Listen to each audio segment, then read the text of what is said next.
so I can't speak for them, but I loved this one. We began Scott the Parsons, it was a staff favorite. Yeah. The one before this one, I think. Oh, I'll need to read that one. Yeah, it was fun. You wanted the red pen out for that one? You cut it by I have the eye? not fun photo release. I went Okay. Yeah, do you have a pen I I can also use? read Greg Isles. I'm gonna Southern steal Man it, this Bob, year. It's just and he's not gonna 980 notice. pages. So- All right. Just that middle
Welcome to Noon Edition on WFIU. I'm your host, Bob Zaltsberg. We're broadcasting from Viewpoint Books, Chapter 2 in Columbus today. We're talking about a lot of things about books with an author, a bookstore owner, and a librarian. We're going to talk about books and authors you might want to consider when you're shopping for the holidays. You can join us on Twitter at WFIU, WTIU News, or you can send us questions using the email address news@indianapublicmedia.org. We'll not be taking any phone calls today, but we'll take your comments and questions those two ways, and also from a live audience that we have here at Viewpoint Books. We have three guests with us. Beth Stroh is the owner of Viewpoint Books and Viewpoint Books 2, Chapter 2. She's our host for the show. We appreciate her being here. Lindsey Bailey is a librarian at the Bartholomew Public Library. Her expertise is in children's literature. And also joining us is Michael Koryta, a Bloomington native and best-selling New York Times author who writes mysteries and suspense books and lots more. So thank you all for being here in person today, and thanks all of you who are joining us over the air. So we're going to talk about books that you might want to look for the holidays. Beth, thanks for having us join you here in your lovely bookstore here in Columbus. I want to give you the chance to just offer a suggestion. What's like one of the best books you read this year? Best books are really hard to define, but if we're talking about gift books, I do want to point out that we were fortunate in the store to get signed copies, a few left, of Robin Wall Kimmerer's new book, The Serviceberry. And I think I really appreciate this book so much. It's a beautiful book to gift to people. We do have the signed copies left, but most of all, I think it reflects kind of an attitude that we have here at Viewpoint Books, and that is that we are grateful. When you said that you don't normally have a crowd, and those of you listening can't see, but we have many people who showed up today, and they've been showing up for our store for months, for years. We're 51 years old, and so this attitude of gratitude that she talks about in this book and that we cherish at the store makes The Serviceberry one of my favorite books to offer as a suggestion for gifting. Michael, I'm going to ask you for a suggestion, but I also want you to talk a little bit. I've heard you say things about local booksellers and their importance to you as an author. Yeah, I mean, it could not be more crucial in a time when there's so many competing demands for attention. And, the fact that people are in here right now instead of on TikTok is a win for society. So thank you for having us. And, we're fortunate in Indiana to have a lot of great independent bookstores. And I encourage everyone to buy their holiday gifts there. The recommendation of The Serviceberry actually makes me think of another sort of bird-related book that I think is a great gift item. Amy Tan wrote a book. Yes. She also illustrated. She's embarrassingly, infuriatingly talented. And her illustrations are gorgeous. The text is gorgeous. I think it's just a really nice gift book. And then on the sort of crime thriller side, I see you have The Last One at the Wedding here by Jason Rakulak. And I had the privilege of reading that very early. He was actually still at work on it. He's a really nice guy. He's a wonderful writer. And a book that I would recommend is called Hidden Pictures. Make sure to buy that one in hard copy, not, in my opinion, in audible form or audio form, because the pictures, the drawings, are actually very crucial. And it's a nice, spooky read that you kind of dip into, and then 3 hours go by and you just can't put it down. Lindsey Bailey deals a lot with children's literature, so give us your number one recommendation or your first recommendation. You can rank them as you go along. Absolutely. For children? Yes. Okay, good, because Beth stole my recommendation for adults, which was The Serviceberry. I love it. The attitude of gratitude that comes out of that book just makes it a great gift for the holidays. For children, I'm going to have a really hard time naming just one, especially because you think about... Well, we have an hour. Oh, we have an hour. Okay, here I go. Get ready. Because kids go through so many different developmental stages, and so what's appropriate for a school-age kid is not going to be the same thing that's appropriate for a preschooler or for a teen or a tween. So I have a couple that I'll share with you. Picture books this year. I read a lot of picture books. I do story times at the library. We get new picture books in all the time, constantly reading picture books to my own young children as well. I think my favorite picture book this year was probably The Book That Could Read Your Mind. That's by Mariana Coppa. It's a really interactive, entertaining book because it's basically a magic trick in book form. It's one of those books that tells you, hey, here's a picture of all of these people. Look at one. Think about this person. And as you go through, it'll ask you to do other things. And at the end of the book, it always does read your mind. We have tested it. It's amazing. It's really, really fun. Guaranteed winner for Yes.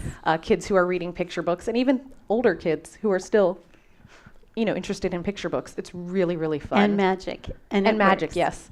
It's so fun. For school-age kids, man, there's a lot of really good stuff coming out this year. There is a new Dogman book. In case you've been under a rock for the last couple of years, Dogman is the greatest thing in children's graphic novels right now. Big Jim Begins came out earlier this week on Tuesday. It's a Batman parody, unlike most of the other Dogmans, which are more literature-based, the Scarlet Letter for the Scarlet Letter and so on. This one is a Batman Begins parody, so I'm really excited to read that one when it comes out. Also a surefire win with kiddos. But we also have new Wings of Fire books coming out, one coming out on Christmas Eve, actually. Sure to be a hit with kids. And if you have kids who like reading things that are more serious, there's a fantastic book that came out earlier this year called When We Flew Away. And it's actually a fictionalized prequel to the Anne Frank diary. And it's actually been endorsed by the director of the Anne Frank House.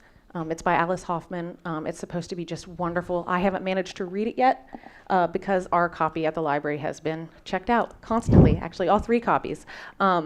So I'm really excited about that one as well. And then if we're talking about our tweens, who also fall into that earlier category, but tweens right now are really, really into graphic novels. Everything these days has a graphic novel version to it, whether it's Babysitter's Club or I Survived, Keepers of the Lost Cities.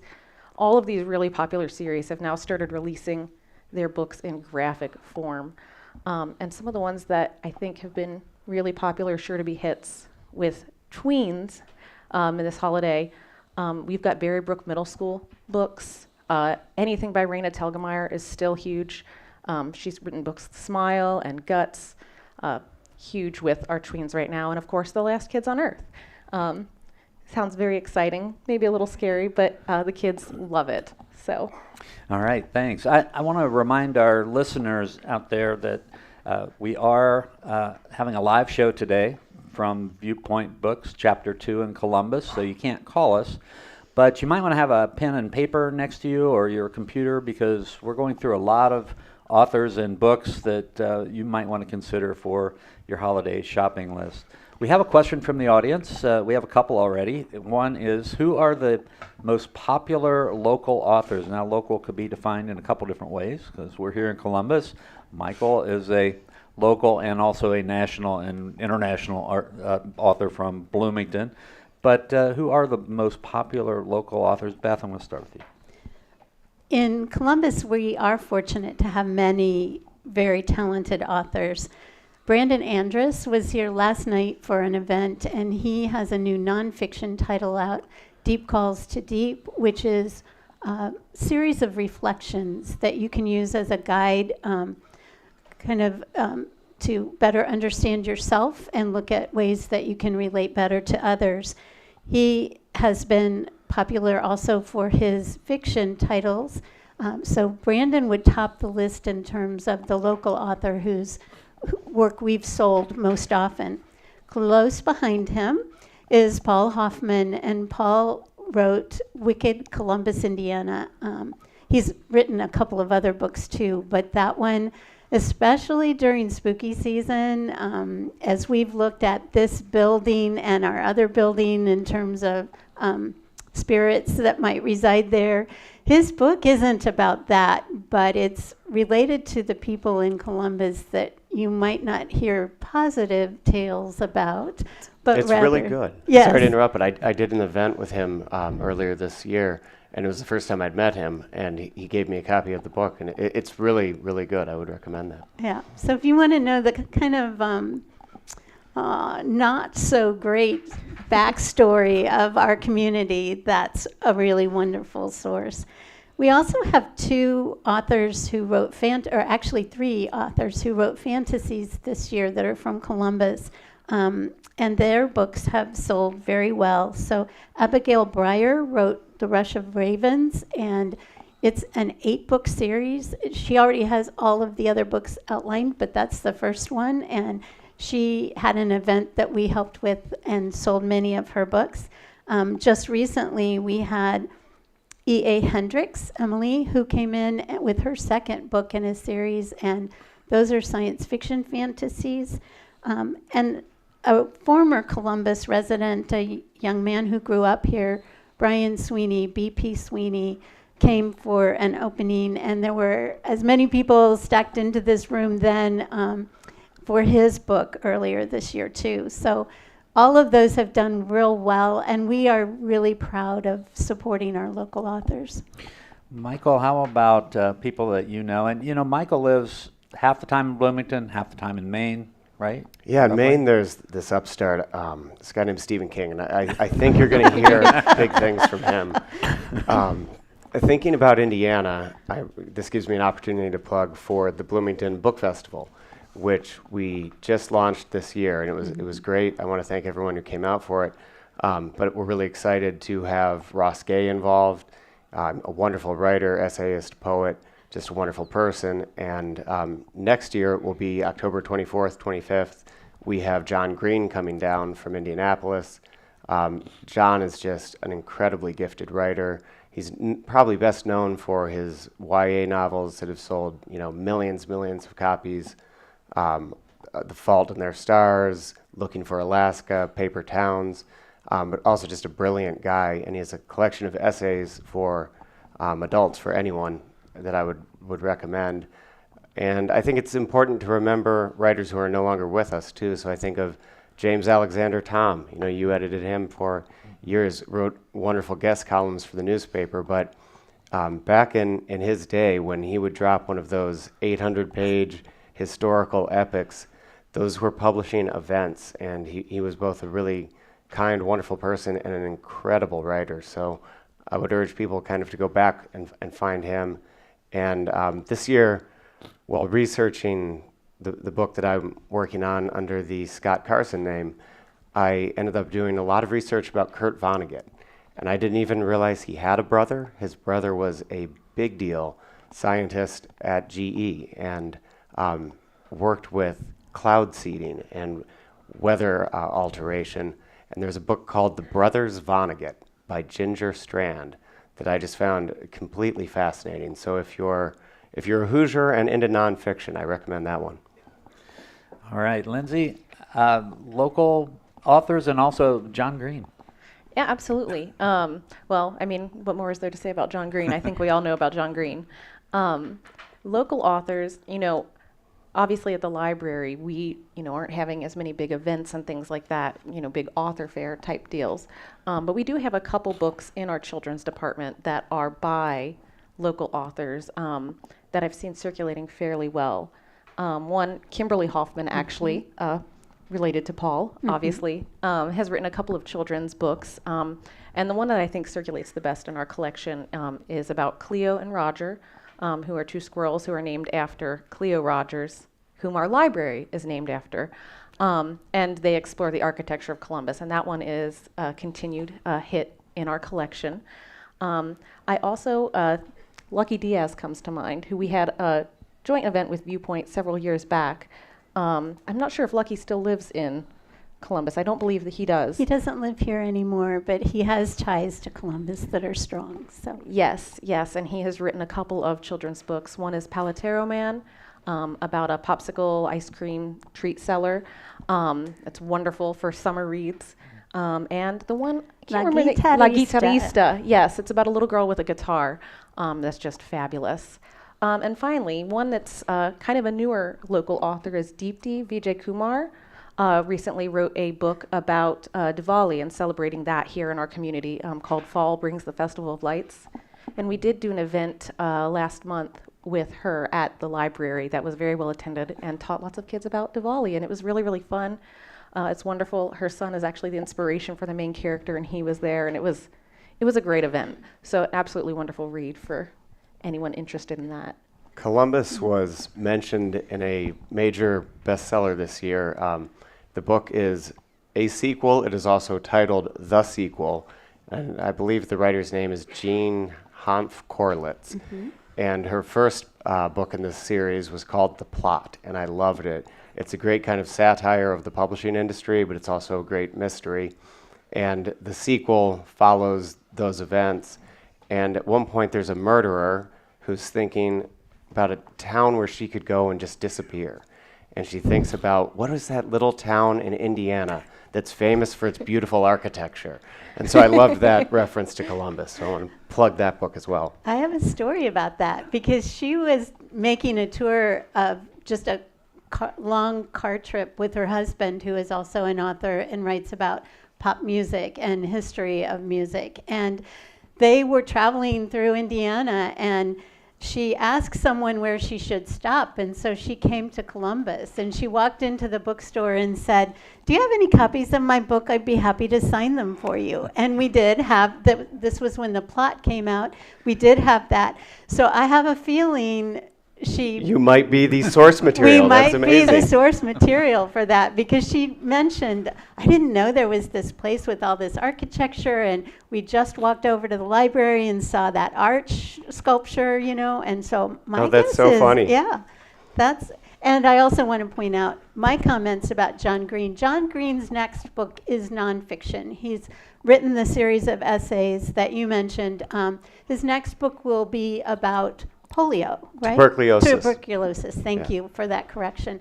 And we had an opportunity, we try to do this whenever we can, to purchase signed copies of John's book. He is tending to sign copies because he actually prefers to do that at home and sign those books and then make them available to independent bookstores, which he absolutely supports. So I want to tell you that when that book comes out next year, we will have signed copies at Viewpoint. We're taking pre-orders for it already, and I feel it will be a very educational and interesting book to read. I always look for science or history that doesn't feel like a textbook and feels like a story or feels like it has people and realness to it, and John's books are like that. We have a question that's a natural follow-up to this conversation. How do we help promote our local writers? Michael, what kind of help do you, when you were starting as basically a local writer? Yeah, what kind of help I'm thinking of all of the people who hand-sold books for me. That really, when it's a writer you haven't heard of before, it's hard to be convinced to put out $30 to try something new. So the hand selling that comes from local independent booksellers is just crucial. And word of mouth from readers, book clubs, that's crucial. And then obviously, you can't say enough about libraries, because that's where it's a little bit easier to take a risk on a new writer when you have the opportunity to just check out the book and not make the investment.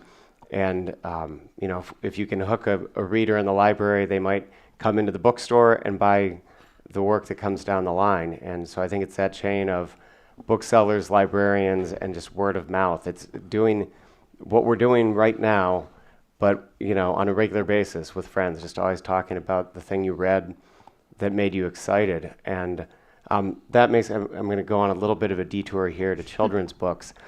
My parents recently adopted a cat from the Monroe County Humane Society. I know, Bob, you're a big champion. And the cat's name is Chester. And Chester was the name of a cat in some of my favorite books as a kid, the Bunnicula series. Yes. So we have Bunnicula and Holiday Inn and The Celery Stalks at Midnight. What a great title. And I thought those books were just so funny. The cat, Chester, who is named after G.K. Chesterton, is this very literate, Very kind dry. of dry, acerbic animal. And then there's the happy-go-lucky Harold the dog, who ostensibly writes the books and then delivers them to his editor in New York. And I loved those books. I gave them to my niece a few years ago. She loved them. They hold up across time. Yes, I just read those to my kids last year. Loved them. So, same question for you guys. How would you help promote, I guess, or get people aware of local authors? So if you don't know what hand selling is, it means for a bookseller that you can go to a shelf, you can pull a book off in your hand then, and you can, in an elevator speech or a few words, convince someone that this is a book worth looking at. They may not buy it, but at least looking at it. Because if they don't recognize the author's name, then they may not even give it a few seconds of consideration. So we do a lot of hand selling of local authors. We did used to separate their work, and we found that when it's in the genre that it belongs, that we have a better opportunity to say their work is just as credible as any other writer in that genre. So we have them now in mystery or in children's gift books or wherever, and we can go to those and talk about them. We host signings whenever we can. We actually have more requests than we can manage, especially this time of year, which is a time when everyone would like to have their books being purchased for gifts for family members and things. But we have all of the authors that I mentioned and many more. We've hosted book signings.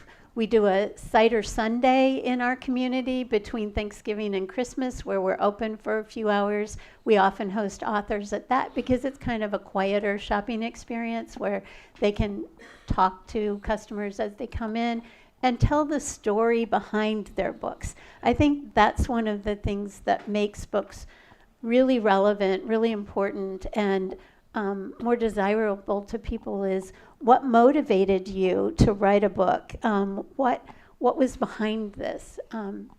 So we try to do those things to support them. I love, by the way, that you reference, and I've never heard another bookseller mention this, that you reference how it's better to move the local authors just into the genre in which they write.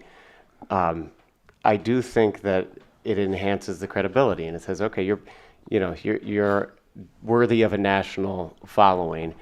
There is a tendency, I think, sometimes we see local writers, and it feels as if it's almost a charitable act to support your local artists, but it's like, no, they can be doing really good stuff, too. Right, it's like saying they belong here. Exactly, yes, I like that. This is the audience is great. This is another natural follow-up. So, Michael, this is for you to describe briefly how you came up with main ideas for your books. And I want to expand on that a little bit because I know some of the research you did and some of the things that you've done before writing a book on, the Ridge, for instance. So can you talk about that? Yeah, absolutely. The Ridge is a good example because I went to the Exotic Feline Rescue Center in Center Point, Indiana, and I just was fascinated with its existence. At the time, they had over 200 tigers and lions down the end of this gravel road in the middle of nowhere, Indiana.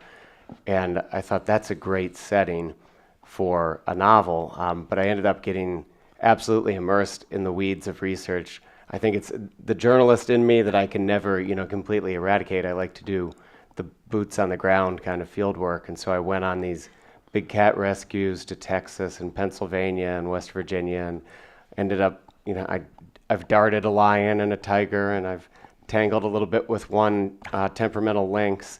So those kind of experiences are certainly grist for the mill as a writer.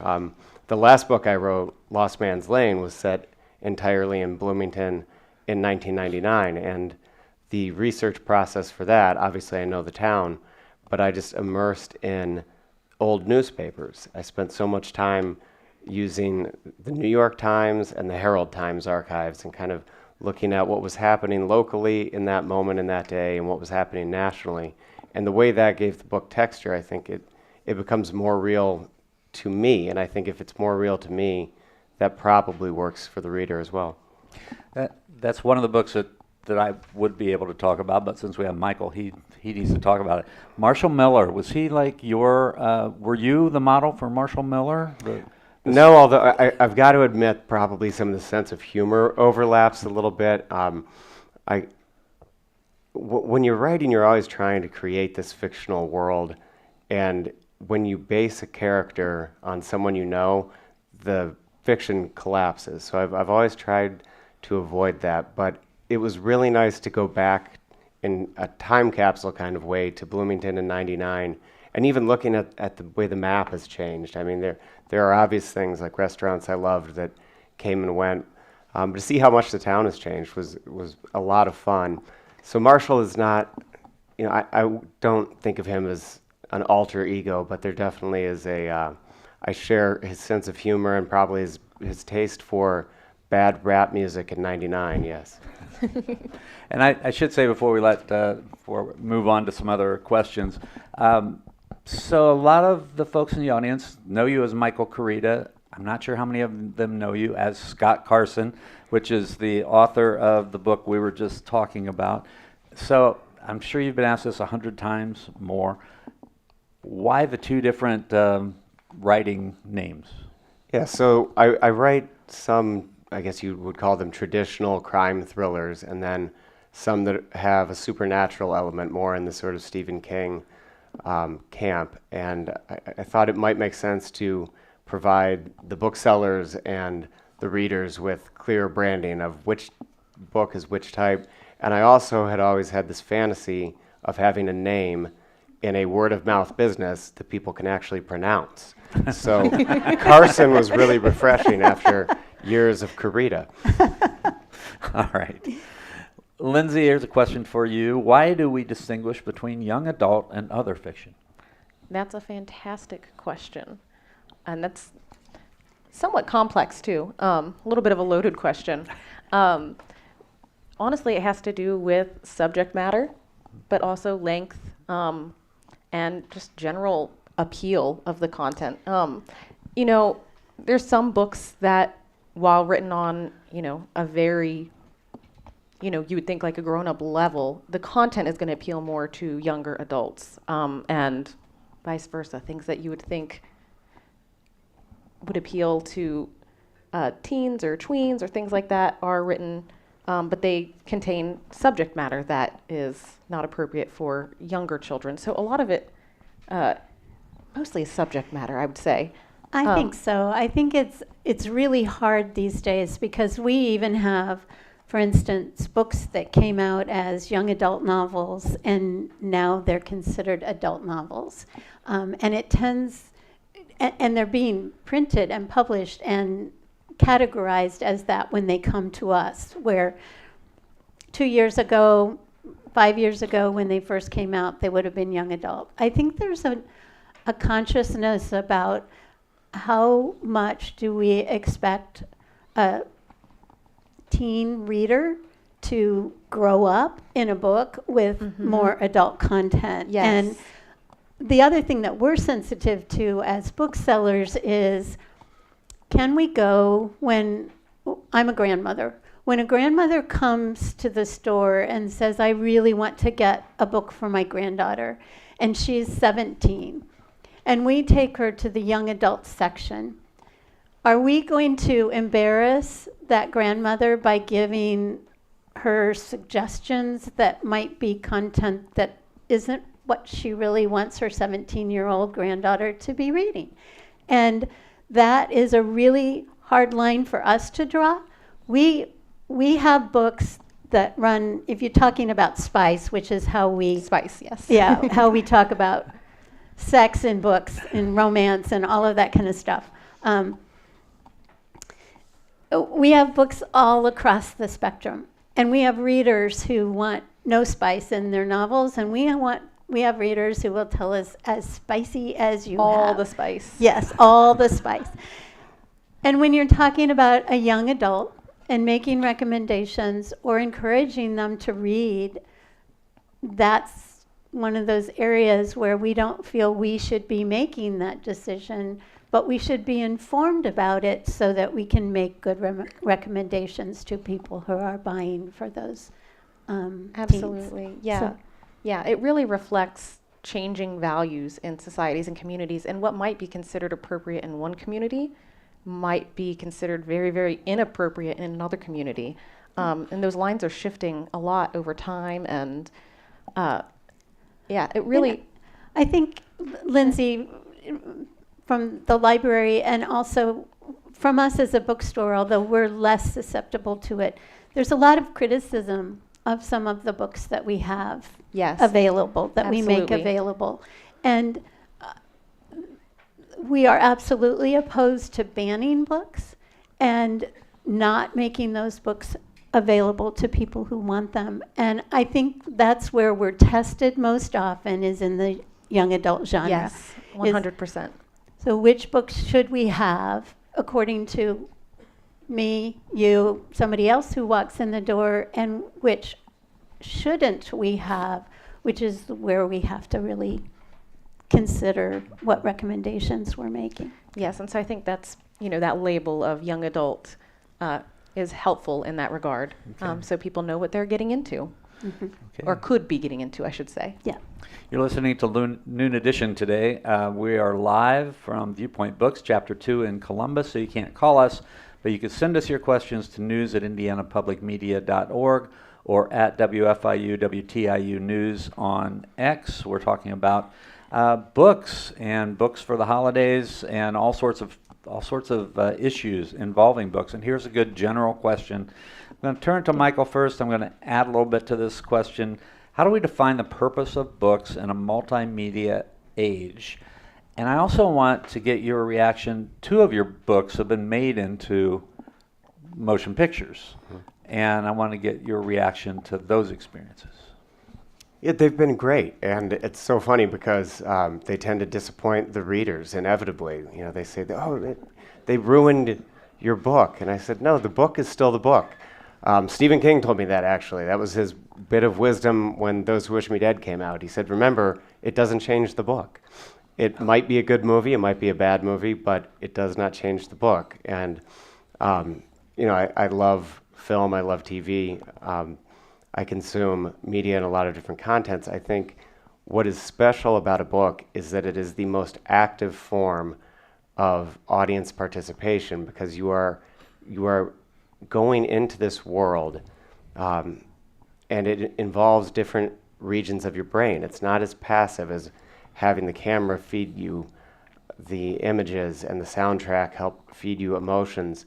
There are actually some fascinating studies where they've put people through functional MRI scans, and to see different lobes of the brain activate, we can say objectively that readers who read fiction have higher empathy responses than people who are watching a movie, which I think is fascinating. And part of that is because it is the active bridge where you have joined forces with this character. You're feeling their journey, and I think in a world where we could probably benefit from some more empathy and consideration of other viewpoints, it's more important, now than ever to read. And books, they really let you tell a story in a different way than other media do, because as you're saying, you're inside the mind of the characters.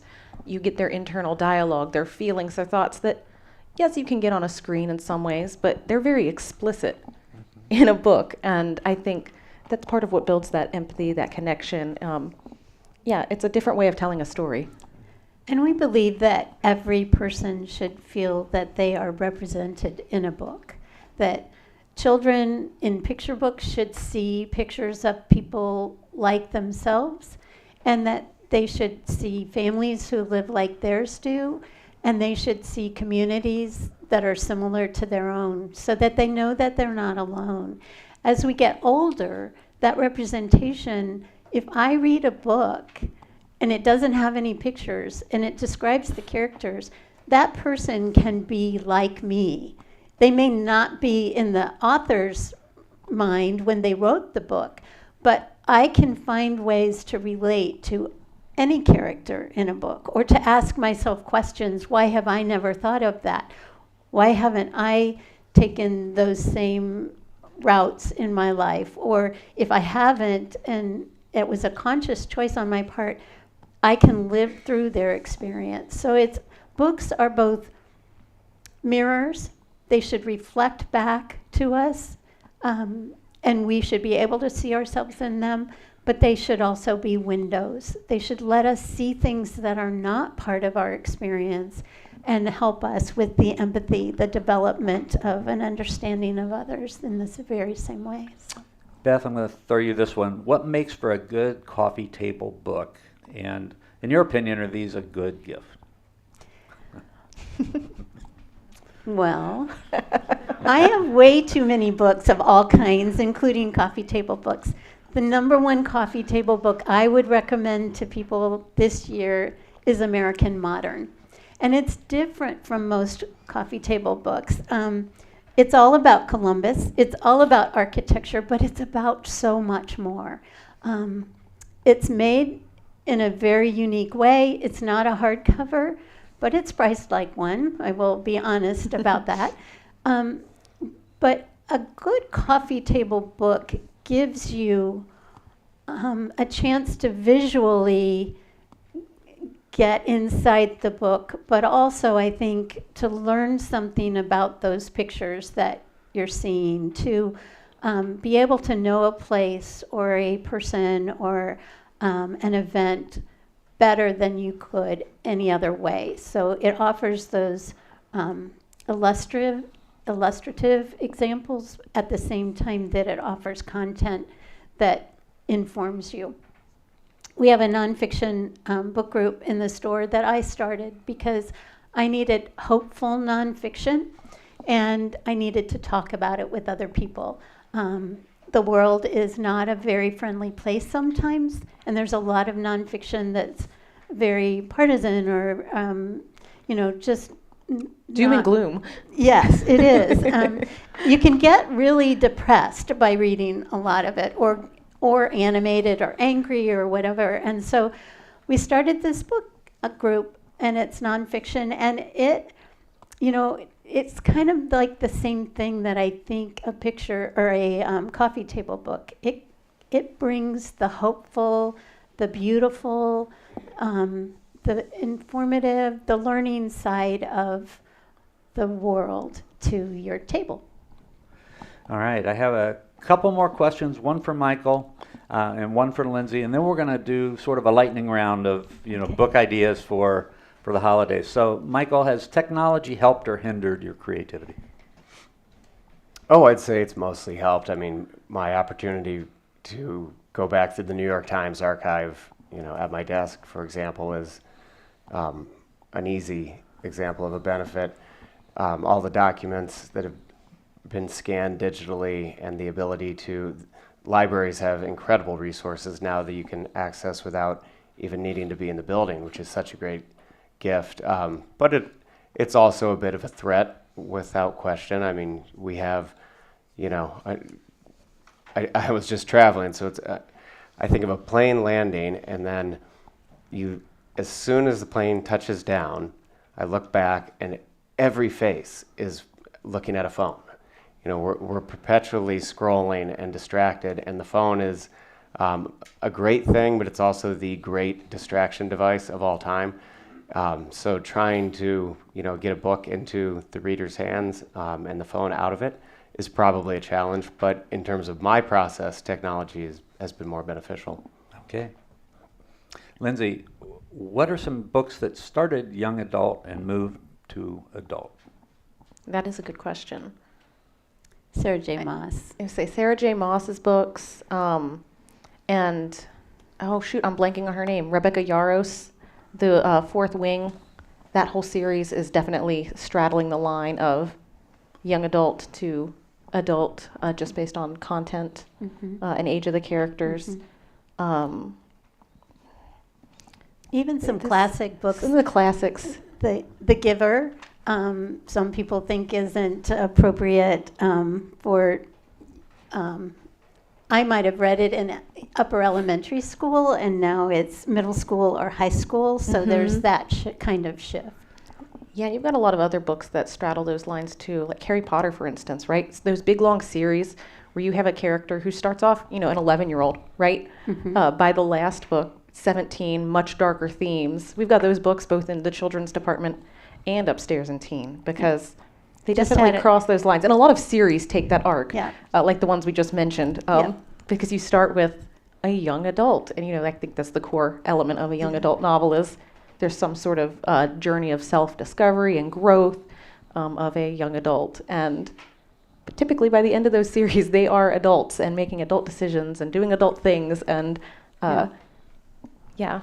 Okay, we're going to get into a quick observations about certain books. I'm going to start. I would say anything by Michael Koryta or Scott Carson. I have to say that. And even the one that has a lawyer named Zaltsberg in it. I recommend that. And we happen to have many of Michael's titles here. And one more I want, because I saw it over here. I just finished The Gray Wolf by Louise Penny. Anything by Louise Penny, I would highly recommend. Yep. Michael? Kristen Hanna, The Women, I thought was excellent. And I'm listening right now to a book by Howard Blum called When the Night Falls, or When the Night Comes Falling. And if you're a true crime person, he's writing very elegantly and well about those terrible murders in Moscow, Idaho. So I know there are a lot of true crime buffs out there. Mm-hmm. Okay. Well, we'll go for your first selections now, and then I'm going to ask you a couple of more specific questions. So, Lindsey. Sure. So for anyone who's a fan of David Sedaris, who writes a lot of books for adults, very, very funny. He did recently come out with a picture book just this year called Pretty Ugly. If you like dark humor in your picture books, highly, highly recommend. Makes me laugh every single time I read it. But I would be a little wary. I'd take a look at it before you show it to a kid, just in case. The illustrations are something else. One of my favorites this year. I have a few from my booksellers. We Who Wrestle with God is a Jordan Peterson nonfiction book that, if you know Polly, you know that she reads a lot of nonfiction as well. This is one of our favorite books. Several of our booksellers liked All the Colors of the Dark by Chris Whitaker. Me too. Deep, Love that. And so that's another good fiction. What's it about? I mean, or just a little hint about. How would you describe it? It's a little epic in its scope. It spans a whole lifetime, it feels like. Small town, I believe it's Missouri, is where it's set. There's some murder, there's small town drama, there's prison Mystery. escapes, there's all kinds of stuff in this book. But the characters are just wonderful, and their relationships are wonderful, and you get to follow their whole lives. It's just so good. Deep development. Okay. Yes. Michael, as you ponder another one of your favorite authors or books, I want you to talk about character development and how important is that to you, and who do you decide to keep, and who do you decide that you're going to just drop along the way? Well, that's a process. Some characters have been killed off in drafts and then suddenly survive and make the final book. So until they go to press, there's a fighting chance for characters. But character development is everything. I mean, story is character. The idea of character in action, and you need a character who wants something, and we understand what they want, and that can shift throughout the course of the journey. But as long as a character wants something and there is an obstacle between them and that thing, then we have something called drama. And as long as there's drama, we're following the story. So I can't outline. I would love to be able to in some ways. But I open with understanding a little bit about the character and the setting and that initial want, that initial desire.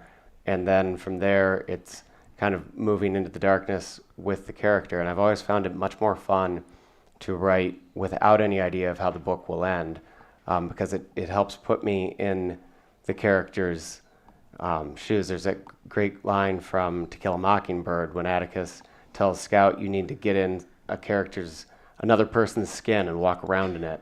And that's basically my experience as a writer. And I think when a book is working for me as a reader, it's the same thing. I feel immersed in their journey. I don't have to root for them. I can actually be rooting against them. There's some wonderful books that do that well. But as long as I understand very clearly what they're trying to accomplish and what stands in their way, I'm going to hang in with that story. Mm-hmm.